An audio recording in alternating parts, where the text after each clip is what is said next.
Hmm.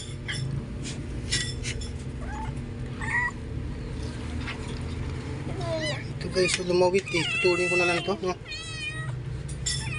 Saan ba putol nito? Ay, tika. Likot. Ano yung pangalan isang anak mo? Labas eh.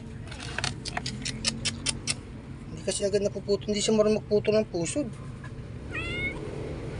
Kunin natin yung kunting be. Pwede daw putulin eh. Sabi sa group eh. Gunting. Dali.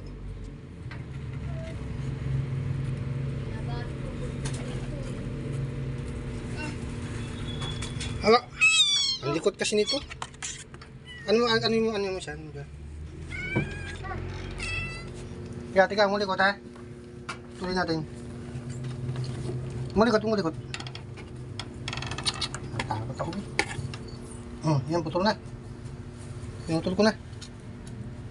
Ito, pangalawa. Ang basahan. Dumudugo eh.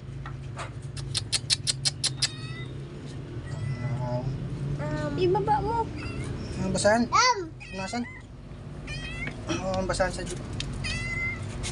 Ayan o.